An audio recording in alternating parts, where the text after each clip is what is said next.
ससा आणि कासवाची शर्यत. ससा आणि कासव असे दोघे मित्र होते. सशाला वेगाने पळायला आवडे. कासव बिचारे सावकाश चाले. एकदा दोघांनी दूरच्या डोंगरावरील झाडास आधी कोण शिवतो अशी पैंज लावली. दोघेही निघाले. ससा पळत पुढे निघाला. कासव मात्र सावकाश चालत राहिले. थोडे अंतर गेल्यानंतर वाटेत एक हिरवेगार शेत लागले. त्यात गाजरे लावली होती. सशाने मागे वळून पाहिले तर कासव खूप दूर होते.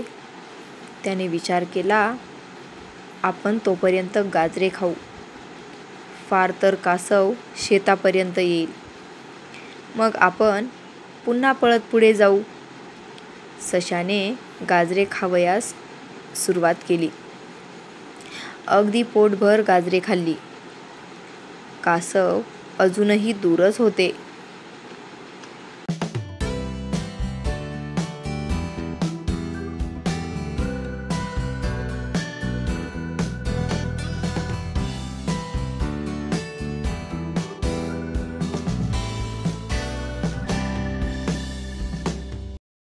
सशास आता झोप येऊ लागली. त्याने विचार केला, आपण थोडी झोप घेऊ. तोपर्यंत फार तर कासव शेताच्या थोडे पुढे जाईल, पण आपण ताजे तवाने होऊन जोरात पळू व शर्यत जिंकू. सशाने छानपैकी ताणून दिली. ससा झोपला. इकडे कासवाने ससा झोपला असल्याचे पाहिले, पण ते थांबले नाही. तसेच चालत राहिले. थोड्या वेळाने सशास जाग आली.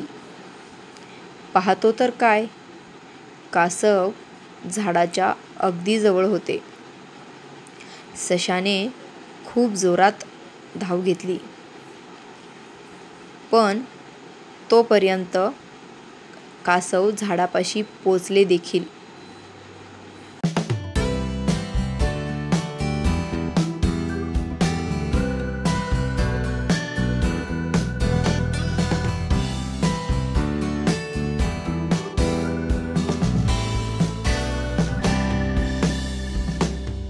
अशा रीतीने कासवाने शर्यत जिंकली.